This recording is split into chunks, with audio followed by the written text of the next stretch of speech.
Hi hello and good morning friends. இன்றைக்கி நம்ம பார்க்க போகிறது பொதுவாக ஆறுபடை வீடுகள் அப்படின்னா நம்ம எல்லாருக்குமே தெரிஞ்ச விஷயம்தான்.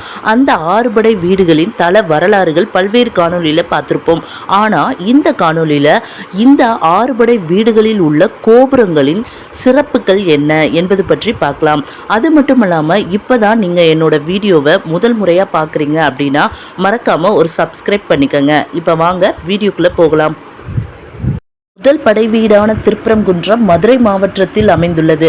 இங்குள்ள ராஜ கோபுரம் 7 நிலைகளை கொண்டது. பாண்டிய கால கட்டிடக்கலையை மிகவும் அழகாக வெளிப்படுத்தக்கூடிய ஒரு கோபுரமாகும்.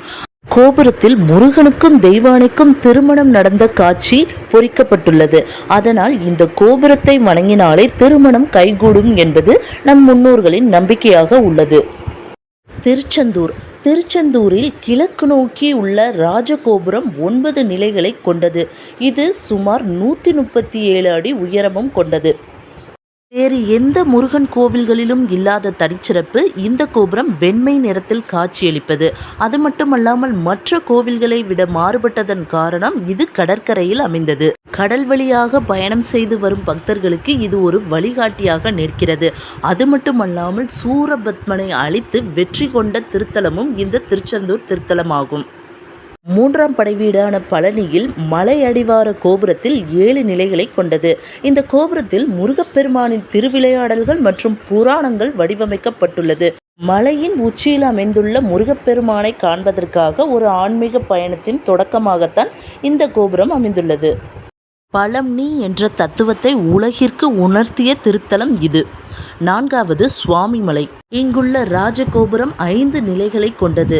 சோழர்களின் கட்டிடக்கலையை நிலைநிறுத்துகிறது. அது மட்டுமல்லாமல் இங்குள்ள கோபுரத்தில் முருகப்பெருமான் சிவபெருமானுக்கு பிரணவ மந்திரத்தை பொருள் உணர்த்திய சிற்பங்கள் அனைத்தும் இங்கு இடம்பெற்றுள்ளது.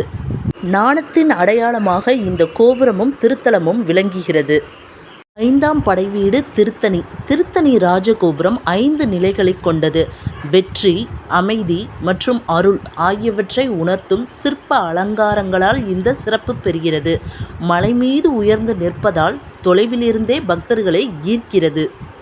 சூரசம்ஹாரத்திற்கு பிறகு முருகப்பெருமான் சாந்தமடைந்த தலம் என்பதால் இங்கு மன அமைதி வேண்டி ஆயிரக்கணக்கான பக்தர்கள் முருகனை தினமும் தரிசனம் செய்கின்றனர். 6ஆம் படைவீடு பழமுதிர்ச்சோலை. இதுவும் மதுரை மாவட்டத்தில் அமைந்துள்ளது. பழமுதிர்ச்சோலை ராஜகோபுரம் 3 நிலைகளை கொண்ட ஒரு எளிமையான கோபுரமாகும்.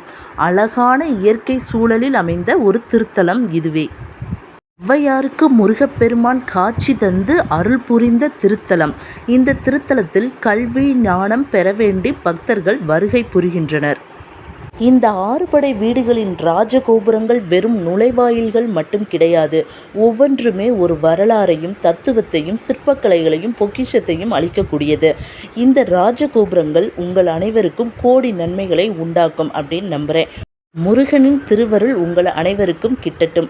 ஓகே ஃப்ரெண்ட்ஸ், இந்த வீடியோ பிடிச்சிருந்தா மறக்காமல் ஒரு லைக் பண்ணி ஷேர் பண்ணிக்கோங்க. இது போன்ற ஆன்மீக தகவல்களுக்கு என்னோட சேனலை சப்ஸ்கிரைப் பண்ணிக்கோங்க. கூடவே பெல் ஐக்கானையும் கிளிக் பண்ணிங்கன்னா என்னுடைய எல்லா நோட்டிஃபிகேஷனும் உங்களுக்கு உடனுக்குடனே கிடைக்கும்.